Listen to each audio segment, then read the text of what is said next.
Hello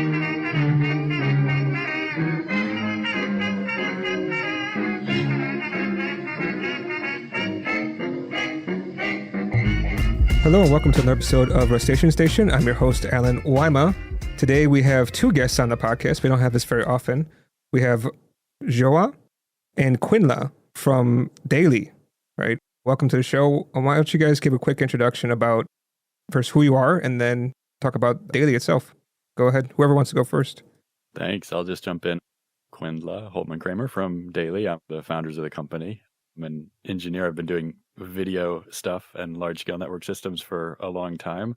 And Daily is a platform for developers who want to add video and audio features to websites and apps. We're built on a standard called WebRTC at our core, and I'm sure we'll talk a lot about that this episode. But we also have lots of building blocks that let you add a whole lot of different kinds of video and audio features to your applications. And we use a lot of Rust internally, which I will hand over to Joao to talk a little bit about his background. Hi, I'm Joao. I'm an engineer at Daily. My background is essentially in distributed systems, and I've been working on the new Daily library built on top of Rust for use in mobile devices and eventually the web application itself. And I think that pretty much summarizes it. Yeah, and I also saw that you've been working in Rust for some time, Joa. Specifically, you worked at Embark for some time, which is exciting because it's like one of the biggest game companies I'm aware of that tries to do as much Rust as possible. So I'm guessing that's why they brought you onto the team, right? I had some Rust experience, mostly in kind of hobby projects. I was working at another game studio at the time, and eventually I moved on to Embark, where I did work on their Rust project. And it was kind of the first actual professional project I worked on using Rust. Now, I would love to hear kind of the start of Daily, and were you guys using Rust to begin with? Or was this an aha moment later on when you had problems, or kind of what was the start of Daily? We picked Rust at kind of a pivotal moment in our tech stack evolution. We started Daily because we believed that video was going to be everywhere for all of us all the time on our devices in our lives. I've built a couple of video tech stacks over the years, and in about 2014, 2015, I was doing a lot of experimenting with what was then a really new standard called WebRTC that was starting to get built into Chrome and gave you the kind of real potential to just click on a link in a web page and start a real-time video audio session, which was really exciting. And the WebRTC standard felt to me like something that could catalyze, the growth of video in really interesting ways, give developers lots of new tools. But it was even though there's a lot of stuff under the covers that makes WebRTC work, the developer APIs in the browsers are a pretty thin layer. So you have to build a lot of stuff to ship a production application using WebRTC. So we built a tech stack on top of the WebRTC implementation in the browser, and then on the infrastructure side to route the media scalably wherever you are in the world, whatever device you're on in the world, however good or bad your network connection is, with the idea that we could be, for video, what Stripe is for payments. We could give you a bunch of building blocks at a bunch of different levels of abstraction that made it possible to build really cool things, even if your expertise is not in video. So for the first couple years of Daily, we worked in JavaScript on the client side exclusively because we're running inside the web browser. And then a mixture of C++ and JavaScript on the infrastructure side, mostly with, like all products as they grow, some glue code and utility code in a bunch of different languages floating around as well. But as we started to get traction and as we started to get more people using our infrastructure and our JavaScript SDK, it became clear, it always should have been clear, but we were so focused on the web early on that we needed mobile libraries, like really great iOS and Android libraries. So we had this cross-platform question, like how do you build cross-platform SDKs? And a lot of us have asked and answered that question, at various points in our careers. There's no magic answer to being cross-platform. But for us, it looked like kind of two decisions. One was, should we build one code base that we could cross-compile or target to different platforms? And then if we did that, what languages should we use, or what architecture should we use for the one code base that compiles to multiple platforms? So I built a couple of prototypes in C++ and in Rust, respectively, to try to figure out what I thought about Rust as a language for us to use it daily. I was super excited about Rust's possibilities. I'd done lots and lots and lots and lots and lots of C++ programming over the years. I felt like Rust had some really great developer ergonomics. And I really, really liked the fact that WebAssembly was first-class citizen of the Rust world. That felt like a pretty valuable thing if it were true and ready for real-world kind of use by a developer team like ours, since we do target the web. And I convinced myself that Rust was a pretty great option for us. And so we can unpack that decision a little more, but we decided we would build one code base and target iOS, Android, and the web from that one code base, and ultimately more platforms too. And that the core of that code base would be Rust, with a bunch of C++ underneath it on some platforms, and then platform-specific languages like Kotlin and Swift on top. Okay. I mean, how much stuff actually can be shared? Because obviously you can share quite a bit, and I think Rust is easier to share than I think with C, but that's probably just my thought process. But I mean, how much can you actually share between all these platforms, including web? Because web is quite different, right? You don't have some of these things that you have with a native platform. It's such a good question. I think we can talk a lot about the differences between targeting the web and targeting iOS and Android. I should hand it over to Joao to do that. But just in terms of sketching architecture, so there's a bottom layer, we sort of think about it as, that is the core WebRTC implementation. And we don't maintain that, partly because it's kind of a fixed thing in the browser, and we have to build on top of it in the browser. We can't ask users to install a different browser or a patched version of Chromium or anything like that. So we sort of take WebRTC for what it is on the browser. And then we have to have a version of that that's pretty compatible on iOS and Android. And so we use the same code base that Google is the main maintainer of, which is called libWebRTC, big C++ code base. It's the same thing that's built into Chrome and Safari. We have a forked and slightly modified version of that we use on iOS and Android. So there's a whole bunch of C++, some way or other, at the bottom layer. And then there's a big Rust middle piece that hopefully is lots and lots of shared state management and logging and observability and bandwidth management logic. And then on top of that, there's a hopefully thin layer that's platform specific. But Joao actually works much more in this code base than I do, so we should hand it over to him to talk about, what you can actually share across the platforms and what you can't, and where those challenges are. Absolutely. So I think the review was pretty good and pretty much describes the lay of the land as we have it right now. And as expected, the web and mobile are very different targets, especially like WebAssembly. In WebAssembly on the browser, you don't immediately have access to things like system clocks and all this kind of stuff. So there's necessarily some wrapping logic that needs to happen every time you need to take the current timestamp, for instance. And we make use of crates like wasm-bindgen to help us a lot with this, to access certain functionality directly in the browser. But as Quinn was mentioning, the middle logic, which we implement in Rust, has a lot of our, like the business logic that we actually need to perform. And that can more or less be easily shared across all targets. It's essentially a combination of like, how do we do WebRTC signaling and how do we talk with our own backend systems? And then the C++ parts, or Objective-C and Kotlin and so on, are essentially provided by the other layers around this Rust code base.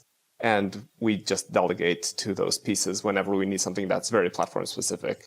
So instead of us trying to wrap, for instance, all the Android SDKs to access the camera devices, we implement a series of callbacks on the Kotlin layer, for instance, that we say, hey, now we need to get a camera stream with this resolution and frame rate, give that to us. And then it's that piece of code that is much better integrated with the Android ecosystem that is going to actually reach out to the device and get the video stream in the right format and give it to us. And yeah, the same kind of goes for WebRTC. It is essentially the C++ library that we barely modify. And we essentially invoke things directly there as opposed to in the browser where we have to go through this API that is already offered. And it's kind of, in a way, more complete in the browser. We essentially have to directly invoke C++ functions and methods that are part of WebRTC. I think that place where we cross the WebRTC and Rust boundary is really interesting architecturally and is super challenging, especially with a really complicated C++ code base like libWebRTC is. Gerard, do you want to talk a little bit about how, like, why that's hard, why, that particular abstraction layer is challenging to build for and maintain? Absolutely. So one of the issues that we have is that, well, C++ is kind of hard to interoperate with almost by nature. And libWebRTC in particular being built essentially to be integrated inside web browser, which is typically implemented in C++, exposes a lot of APIs that are C++ specific, and they have their own smart pointers, all these kind of things. And speaking of like smart pointers in particular, like one of the things that in a typical C++ application you would do with WebRTC is that you would, for instance, want to get a track from WebRTC, a video track or an audio track. And what you get back from WebRTC is this smart pointer, like reference counted, that basically allows WebRTC to dispose of the track when everyone's stopped using it.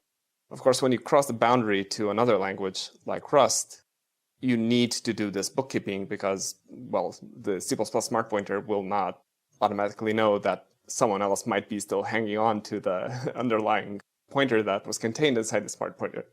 So one of the challenges there is to ensure that our logic kind of more or less does all of this bookkeeping in a way that works well with a library like libWebRTC. We also make use of other C++ libraries that interact with WebRTC types. And then we also need to ensure that we understand the internal functioning of those libraries so that we ensure that we are not accidentally disposing of reference to the track while this other thing that we also have zero control about is actually like using it. So there's a lot of these small things that we need to take care of to make this a successful, stable application. One of the things that I think happened over and over to us early on in the project was I'd written a bunch of code using libWebRTC long ago, but hadn't kind of used it in production other than in Chrome, as like a really abstracted consumer libWebRTC for a while. And Joao and I, when we were talking about what to talk about with you, Alan, were laughing a little bit about the tendency that big companies have to sort of ship their org chart in their code. There's a lot of stuff that is handled in the JavaScript APIs for WebRTC in the browser that's actually not in libWebRTC. Things like stopping a media stream track. And you would think it makes sense for those things to sort of all be handled by the low-level libWebRTC C++ code. But it turns out that a lot of that stuff is just the JavaScript APIs, the implementation of JavaScript in the browser. So there's this sort of funny like mix of features that are handled by the kind of the browser development team and features that are handled by the like WebRTC development team at Google. And you start to like find those as you poke at this code base if you're using it yourself. So in some ways we have to like duplicate a little bit of the kinds of things Google does when they're building the web browser a little more than you might think in our kind of middle shared Rust layer for our client SDKs. Yeah, I'd kind of like to pause where we are for a second because we're starting to bring in terms that I'm a little bit familiar with, but I'm not sure if everybody listening will understand, right? We talked about tracks, right? That has many meanings, but we're talking about WebRTC. That's another meaning. But I think maybe we can talk a little bit about what is WebRTC for people who don't really know, how it kind of traditionally works, and also then kind of talk about some of the components of it, like such as the tracks, right? If we don't mind. Is somebody who can kind of walk us through the stack from high level to ant level? Oh, yeah. No, thanks for keeping us on track. We work on video and audio stuff all the time. And yeah, I understand everything you're saying because I've played around with WebRTC because I'm very interested in it. And I also have a book I have to crack open from Prague all about WebRTC. If you've seen that one, it looks pretty interesting. Oh, yeah. Carl's book. That's really great. That's a really good book. Yeah, I think he's very much an authoritative figure on this topic, right? Yeah, definitely. So WebRTC is a standard. So it's an IEEE W3C standard. And it specifies a few really important things that make it possible to kind of build implementations of real-time audio and video into things like web browsers. So one is how you set up the network connections that you're going to stream the audio and video over. And then another is how you're going to compress and decompress the audio and video. And then there are things like statistics and logging that make it easier to kind of understand what's going on and hook into the state machine of the sort of video and audio implementation from application layer code. And the standard, like all big standards, took shape over about 10 years, but now is at the 1.0 level, so it's a fully approved standard. And the place you've probably encountered WebRTC as a developer is there are JavaScript APIs in Chrome and Safari that are complete implementations of the WebRTC standard. So as an engineer, you can write some JavaScript code and set up a real-time audio and video call, sort of like a Zoom call, using these WebRTC APIs. And it only takes probably, 100 lines of JavaScript code to get a prototype video call going, which is really, really cool. And the default in WebRTC, sort of how it's designed if you're just using the fairly simple JavaScript APIs, is a peer-to-peer session, which means the video and audio is sent directly between, say, the two people in the session. And there's a bunch of dark magic in how that happens, because most of us are behind things like routers and Wi-Fi access points that don't really like to route incoming UDP packets. But they're part of the WebRTC standard is negotiating the best possible route for the audio and video. So can you send and receive UDP packets? How do you do that? Kind of punch a little hole in your local router and firewall configuration just for these UDP packets to and from the web browser. And if you can't do that, do you fall back to other connection types that are a little more robust, but maybe a little bit higher latency? So there's a bunch of super interesting stuff that the browser handles mostly for you. To go from a prototype with 100 or 200 lines of code to something that you can ship in production to real world users, though, is a lot more work. And that's what we do at Daily. We give you kind of all of the building blocks that make video and audio work, no matter what device you're on, no matter what network you're on. And that turns out to be thousands and thousands and thousands of lines of code plus a bunch of infrastructure, because in many real world use cases, you can't actually do peer-to-peer routing for a whole bunch of reasons, including that you may want to do really big sessions, like have 50 or 100 or 1,000 or 10,000 people in a live session.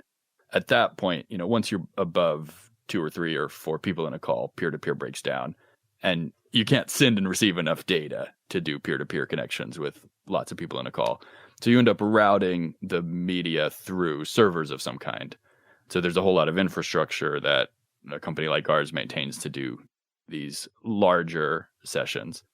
And that also helps with sort of reliability on different kinds of networks. And you can things like recording features off of these media servers. So you end up having a lot of infrastructure as well as client-side libraries.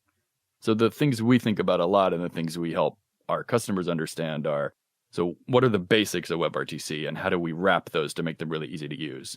And then as you add more features and more scale to your application, what kinds of infrastructure do you need? Can we give you those building blocks? We hope so. And then as you continue to kind of have more and more users and have a long tail of issues, what are the concepts that we need to help you understand to make sure everything works for your users all the time? And so that's things like the tracks. How do the audio and video tracks actually work under the covers? What are the various failure modes for audio and video? If you get like scratchy audio, what might be the cause of that? If your video resolution is not what you hoped it would be, what might be the cause of that? And so there's a whole bunch of concepts like the video and audio tracks, the bit rate that's required or the bandwidth that's required, the different kinds of routing that we hope you mostly don't need to know about if you use our SDKs. But at scale, we help you understand if you're doing something that's a little bit outside the sort of happy path. But there's also a lot of, when the process happens, it's quite complicated. I kind of want to talk about that because I did see something called a stun server or stun protocol. It's been a while since I've taken a look at how these connections work, right? So initially, you need some type of signaling server in between in order to negotiate the connection. Is that right? Yeah, that's right. So really interestingly, the very first part of setting up a real-time session is not part of the WebRTC standard. So I think that's a really good decision on the part of the standard because it lets you be super flexible about use cases and about how you implement your application logic. but you do have to set up some kind of network connection to do what is called signaling in the WebRTC world, which is the session setup and initial configuration. And then most people use that signaling connection for state management as well throughout the session. So the signaling connection is usually a WebSocket. Like most of us set up a WebSocket. And it's kind of outside the bounds of like the WebRTC stuff. It's like an application layer thing. So you set up a WebSocket, you exchange some information, and then both like the participants in the call do a bunch of stuff to try to figure out what their network situation is. And the stun server is part of that. And stun, the sort of simple way to think about what a stun server does is it gives you back a whole bunch of information about your network connection. It's a server out there on the internet, and you can ask it, hey, what does my network connection look like from the perspective of somebody outside my local area network out on the internet? And so then you have, from that stun server, you get a bunch of network candidates. So all of your different network interfaces, all of the different sort of protocols that those network interfaces can speak, like TCP and UDP. And then you can try remotely to talk to other participants in the call on those different network candidates. And then if all goes well, you pick the best network candidates for each connection, and then you're off and running and you can stream audio and video packets. A lot of effort involved, but I can understand how complicated this kind of stuff is. And it's nice to be able to just write 100 or so lines of JavaScript rather than writing all that C++, I would think. I think of it a little bit as like a file system implementation. Like when we're writing application code, we almost never think about how the file system actually works. If you do have to think about how the file system actually works, you're either doing something really, really interesting or really, really wrong. But there's a ton of code implementing the file system all the way down to something that manipulates things almost at the individual transistor level somewhere in your hardware, right? And so there's multiple layers of stuff that actually makes it possible to say, stick these bytes in a file. Same thing is true for WebRTC and the network connections. There's multiple layers of implementation code all the way up from down at the bottom of the stack, there's the network card drivers. And then in the WebRTC implementation, there's all the stun stuff that you were talking about. And then at the level of the daily SDK, there's the state management for that kind of cycle of stun server and candidate testing.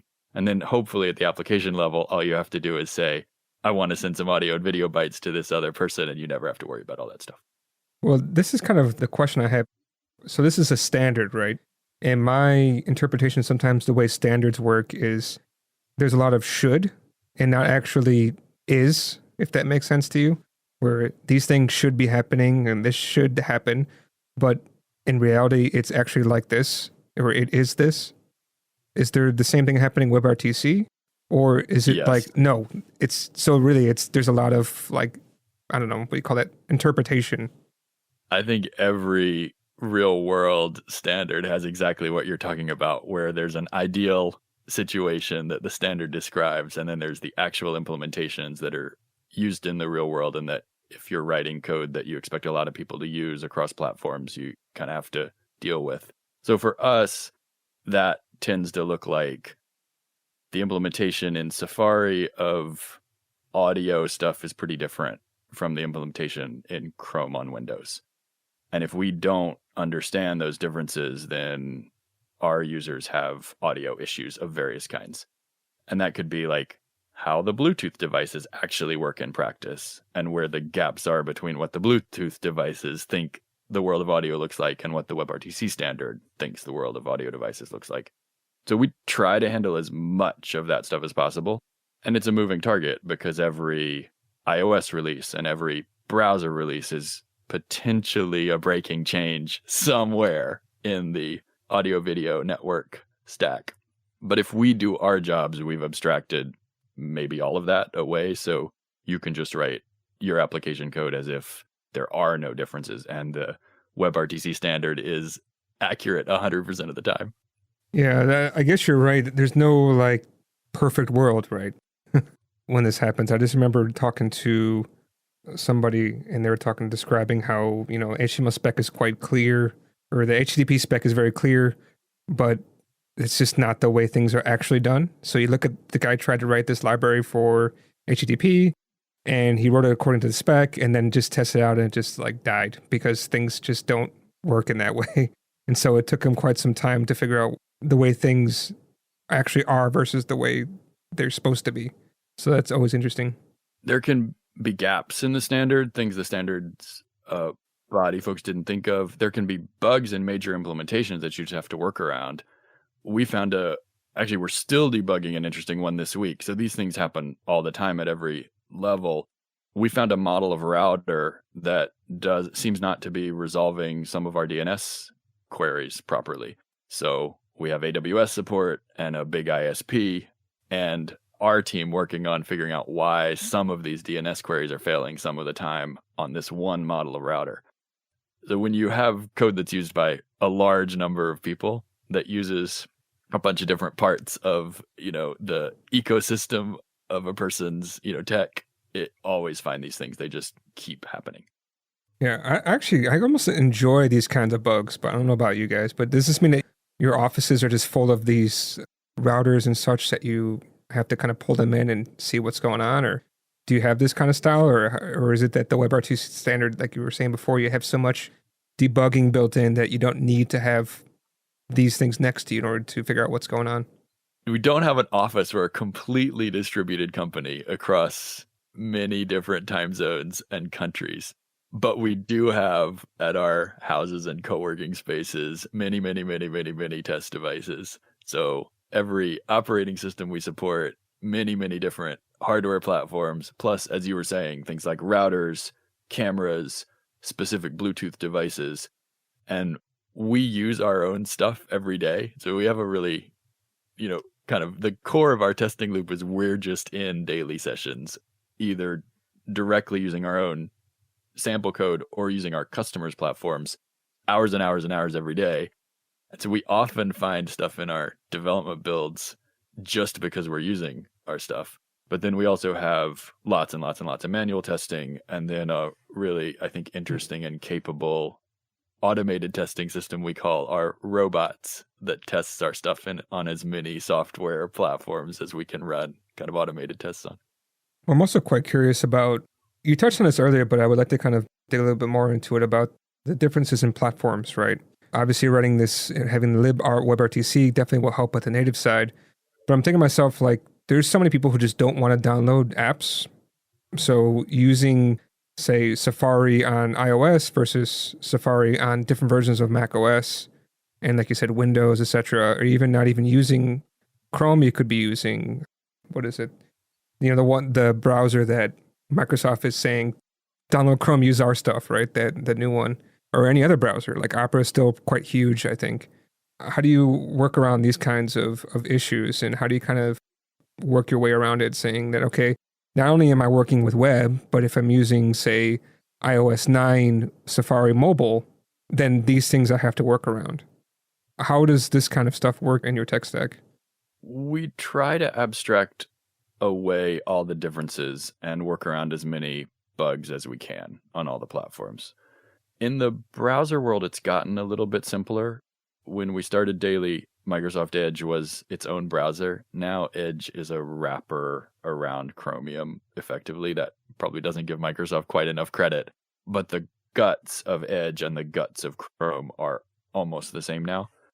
And similarly, Safari has mostly unified their WebRTC implementation with Google's. So both Safari and Chrome use libWebRTC, and Safari's fork of libWebRTC is much more similar to the standard Chrome libWebRTC than it was 2 or 3 years ago. And all these implementations have gotten more mature as the standard has stabilized, and there's been more time to kind of fix bugs and for everybody to agree on, as you said, what the standard actually means in practice. So our job doing cross-platform stuff in a lot of ways has gotten easier over the past 2 or 3 years. But there are still differences, and we do still have to test on desktop Safari, mobile Safari, multiple versions of both desktop and mobile operating systems, lots of versions of Android, patched versions of Android from different manufacturers. Low-end Android devices are sort of their own world. So like Chrome on a low-end Android device is a really different experience than Chrome on like a flagship Android device. So we just try to do a lot of testing, and we try to be out ahead of users finding stuff. We want to find stuff before users find stuff. And then we try to build a workaround or make it so the bug just doesn't ever show up. And worst case, we document the platform differences and try to do that really clearly and try to let our customers know. And we know what our customers are doing because of like anonymized logging. So we can tell you, hey, a bunch of your users are on this particular Android device. You might want to update your application code to kind of work a little better on this particular Android device, for example.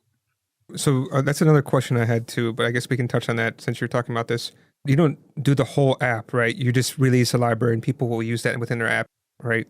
That's right. We're a developer. We make tools for developers. So the most fun thing for us is that, people build really amazing things we never would have thought of on top of our SDKs. Now, here's the next question, right? Because I know Facebook does this. I'm curious if you guys do.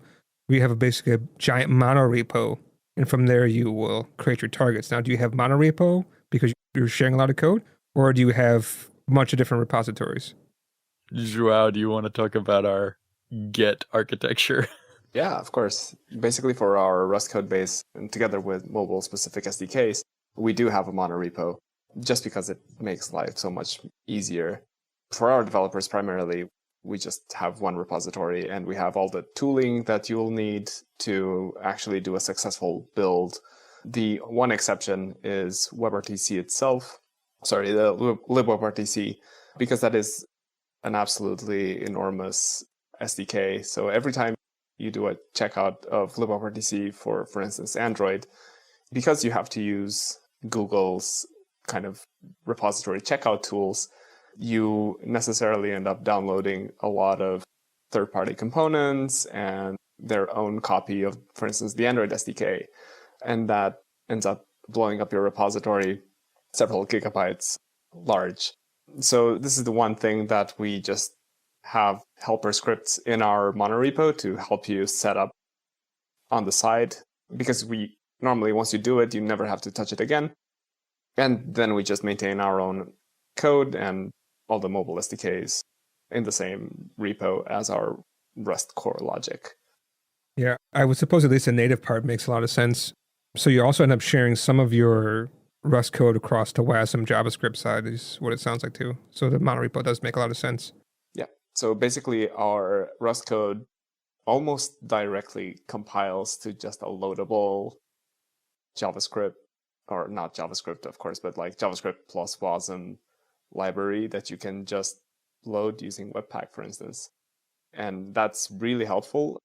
Sometimes you are doing something in our core Rust logic that is not actually like platform specific, and it's a lot easier to just deploy like a local, just run Webpack serve, for instance, with this blob that you've just compiled, and it has all the same Rust logic, and you just run this like bare bones kind of web-based demo to test out your changes rather than go through the whole cycle of actually building and deploying a mobile application, which is a lot more messy and normally requires some additional setup.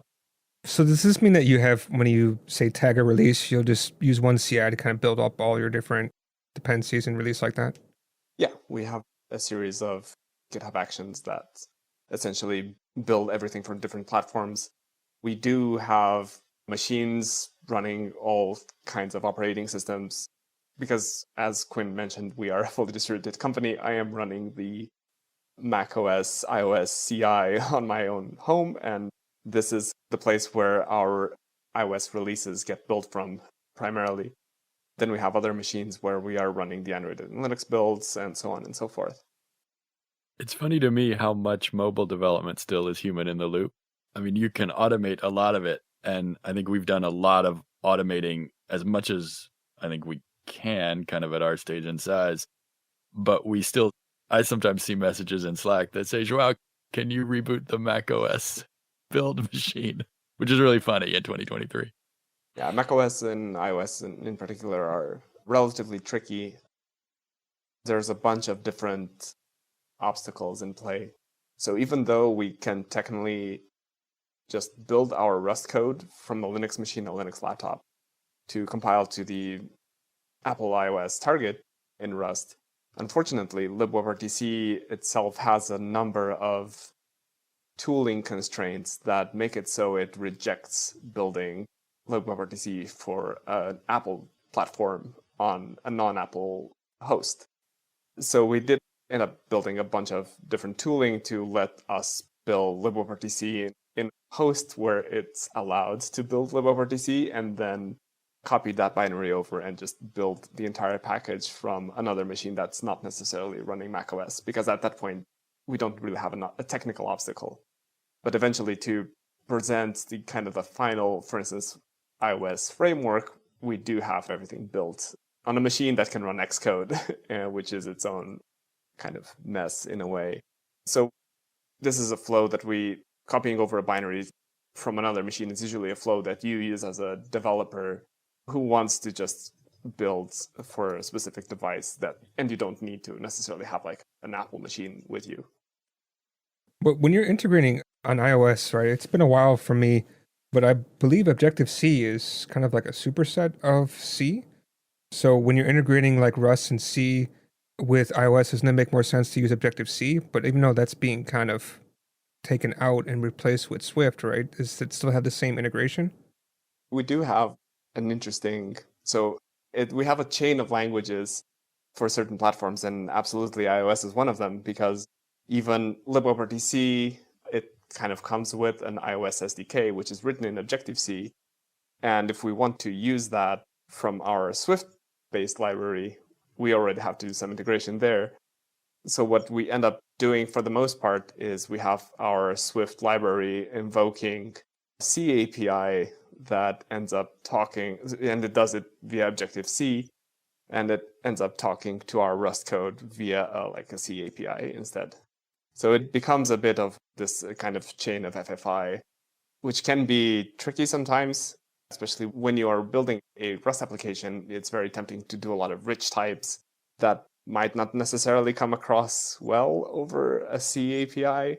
So we do end up writing some wrapper types and wrapper C functions to help you deal with all this.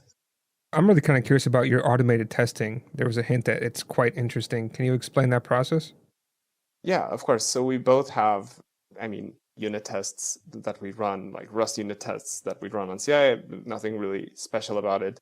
And more recently, we've started adding end-to-end tests on mobile devices where we essentially boot up an emulator, for instance, on Android, and we basically deploy an application built with Daily on the specific branch that you have.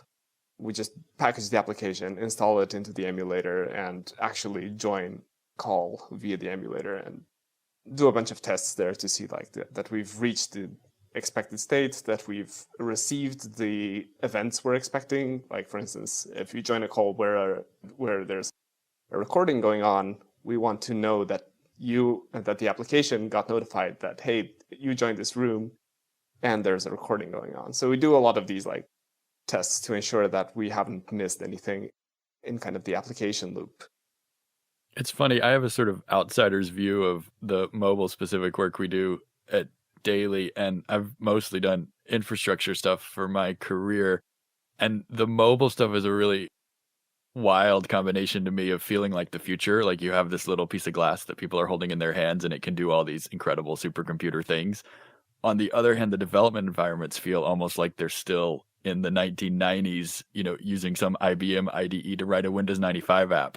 And it's so painful to automate anything. Everything assumes you have this full IDE running. The command line support is terrible. It's a funny tension to me, mobile development in 2023. Yeah, that's always something that I think a lot of mobile developers have issues with. And another one, people don't really talk about it. Testing is never really talked about when you're developing. And then there's always a stigma that, if you write tests for it, one, it's going to change. Two is it's only useful when you're done developing, because then you have something to test. And then there's tons of excuses about why you shouldn't do it.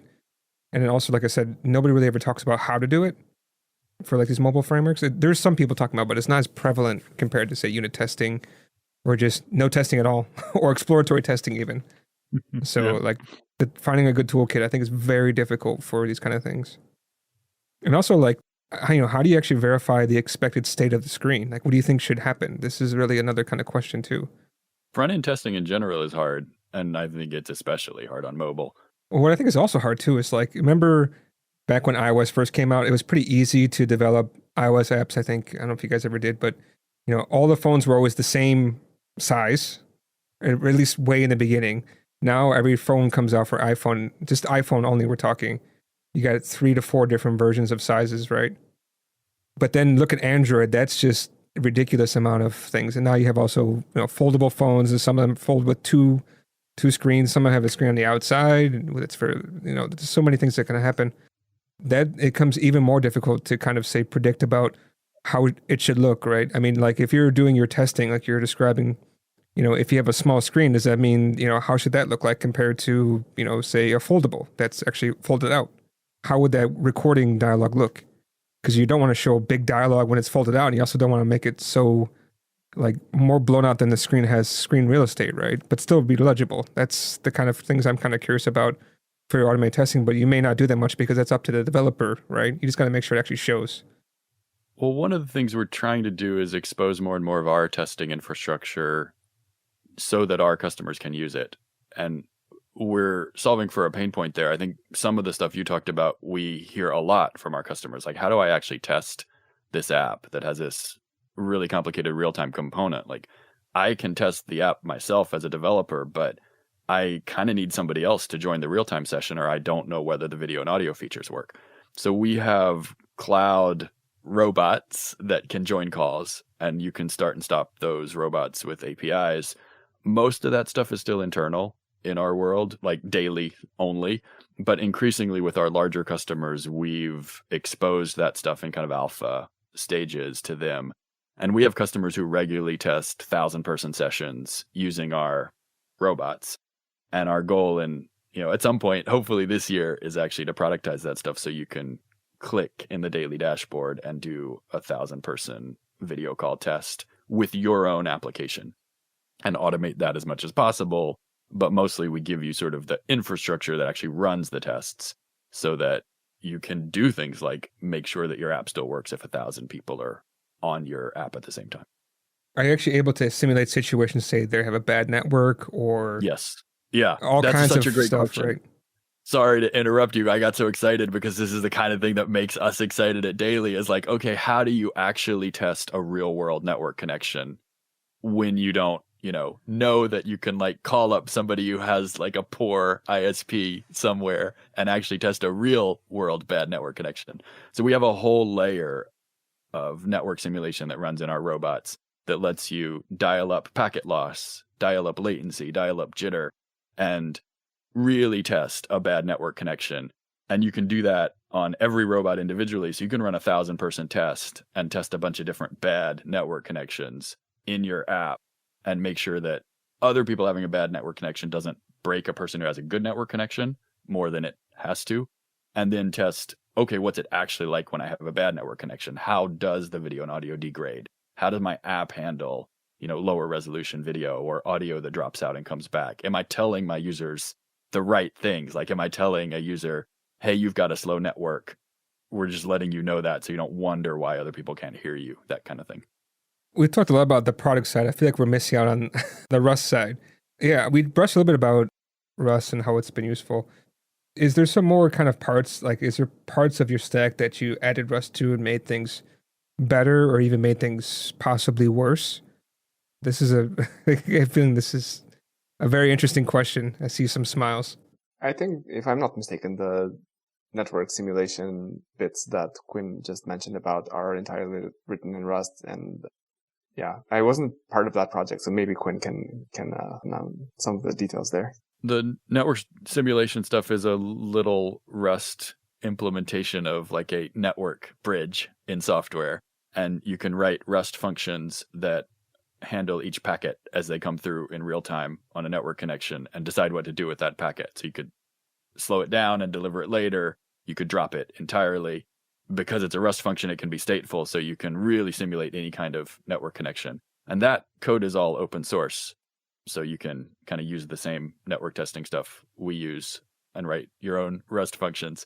And we were really excited to be able to kind of do that work and then release it. And it was really, really good use of Rust.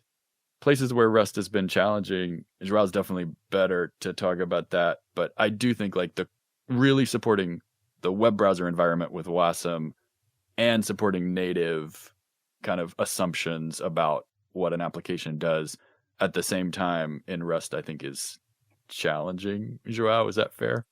I think because we are targeting these very different platforms, especially because we are targeting WASM in a browser, so not even on a WASI runtime or something similar, you cannot make assumptions about. There's certain crates that you simply cannot use. You can't just like slap Tokyo into your Rust library and have it just work on WebAssembly because it's not gonna. And it kind of like forces our hands in how we're designing the library. So a thing that you cannot do in WebAssembly, for instance, is to block the JavaScript runtime.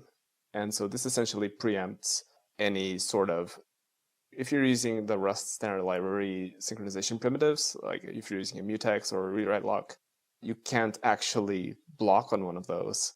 Or otherwise your JavaScript and WebAssembly runtime is just going to abort saying like, hey, you're not allowed to stop the JavaScript runtime.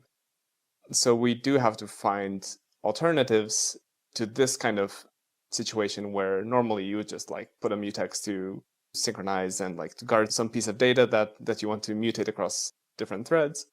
And you just call it a day, and then we have to find some alternatives. And for instance, one of the things that you can do is to use futures-aware mutexes instead, because you are not allowed to block the JavaScript runtime.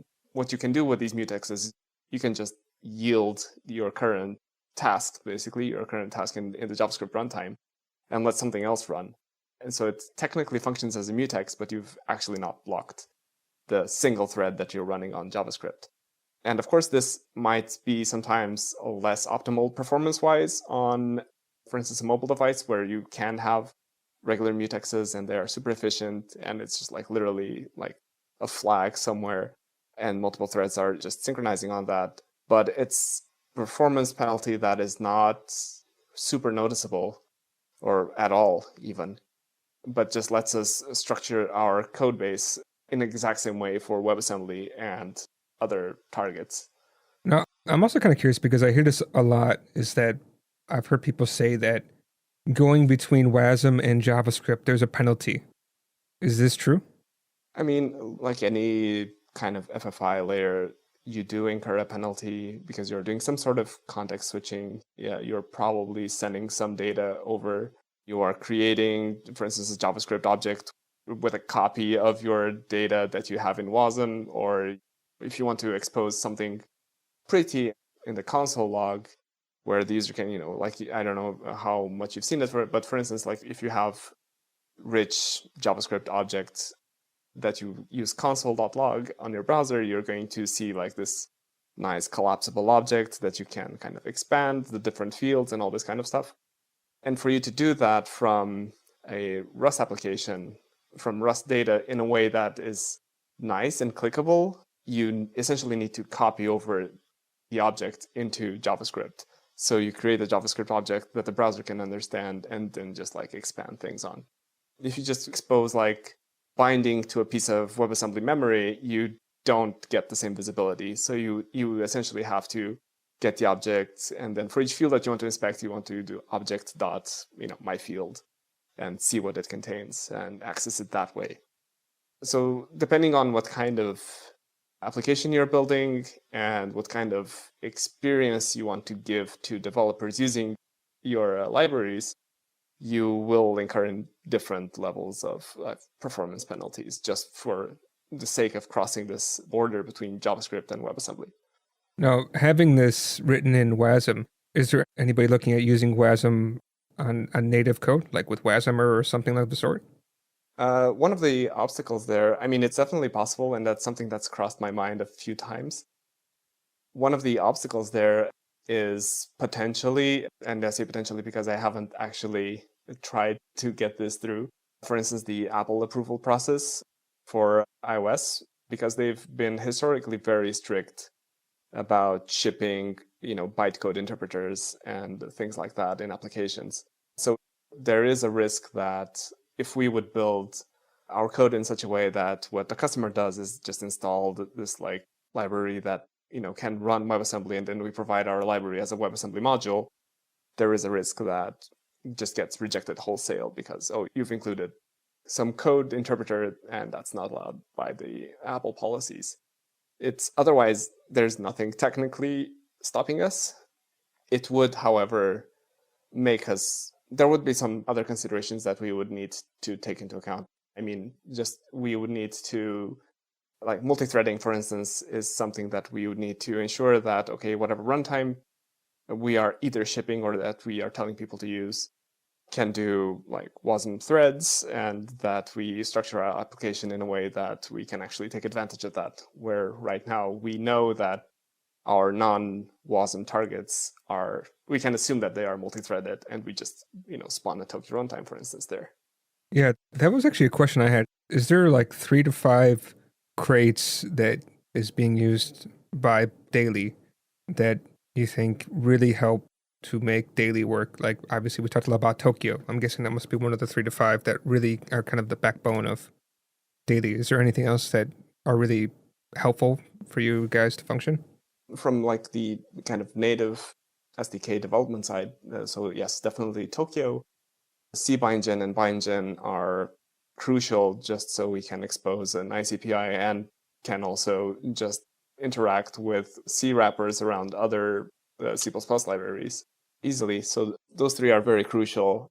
Most recently, I think we started shifting from just directly using the log crate and in associated kind of logging subcrates to using the tracing crate, because it does give us a lot of extra metadata on how our application is performing. So that's also like super helpful. SerDes, because we do a lot of JSON serialization and deserialization. So SerDes and SerDes JSON are heavily used. And I think those would be kind of the top 5. And of course, for WebAssembly, we do make a heavy use of WASM Bindgen. I think that's the only way to really get WASM out, if I remember correctly. I don't know of any other way. Yeah, it is possible, but it's just so much more work that it's not really worth the effort of not using WASM Bindgen. We do use, for instance, WebSys, which gives us basically automatic bindings to a lot of the JavaScript kind of interfaces, so we can actually interact with WebRTC via the JavaScript runtime. Okay. I did want to ask another kind of question, right? I think we talked about this before the show, that I'm kind of curious, just in a general case, like why would I want to choose daily over, say, AWS has something built in, so when people have an account with AWS, every time I talk to somebody, they ask, is there equivalent with AWS that I can use instead of, say, Sentry or one of these other kind of tools? Another one that I was trying to think of before, and I found while you guys were talking at the beginning of the show, is Mux is another similar company. I think they do similar things. You must have heard of it before. Like, what would differentiate daily compared to other solutions, and why would I want to use daily just as a business kind of side? Because obviously you're using Rust, right? So that's a good reason to choose you guys. But I'm just curious about the business side, right? If I wanted to convince my employer to say switch, or if we're working on a new idea, why would I want to use daily compared to others? We have focused on making real-time audio and video sessions work reliably, no matter what device you're on, no matter where you are in the world, no matter what your network connection is like. We have more engineers working on the real-time audio and video on top of WebRTC than I think anybody else. Our big competitors are Vonage Video, Twilio Video, Agora, and AWS Chime is a newer AWS offering that competes in our market. We do lots of testing and benchmarking, and we're really proud of the quality of our infrastructure and our SDKs, and we think that video quality and session reliability really differentiate us. Mux is great. We were in the same Y Combinator batch as Mux a few years ago, and historically they've done video transcoding and on-demand streaming, and we've done real-time video. So our products were comparable, and a number of our customers use both Mux and Daily. As our companies have grown, we compete a little more. Mux now has a real-time product, and we have streaming products. But we do think that team is great, and the video world is small, so we work with them, and we really like them. That's good to hear, because I looked at Mux because I think Mux has a very big integration with Elixir, and that's something I use a lot my daily life. So that's why Mux came into my head. I was like, I knew there's one. So I was kind of curious. But I do love your website, I have to say. Not many people have a nice looking website. And I like that you're on the homepage. It's very clear.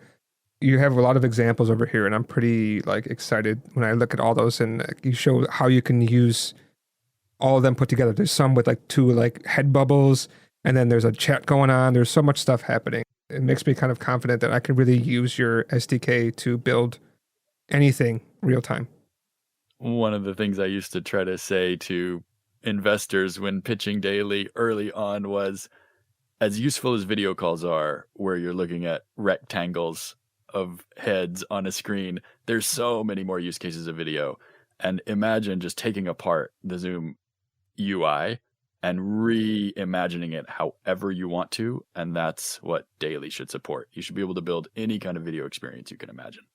Yeah, I really dislike Zoom a lot. It always never really works well for me. So I'm happy to hear that. I think yours probably works better than Zoom. I hope so. Because Zoom, I think, is pretty not very good. We try to be relentlessly positive, and I think Zoom has done a great job with a lot of aspects of their product and their core tech. Zoom isn't WebRTC, which I think was important for them early on when WebRTC was new and immature. But now, competing with WebRTC's standards-based approach with a proprietary video stack like Zoom's, I think over time gets harder and harder. I'm a big believer in standards and open source, and I think we all build on top of great open source libraries and great standards. And over time, the standards-based approaches just get better and better. Oh, I also kind of wanted to ask, because you hinted that your robot code is open source. Is there anything else open source that comes from Daily?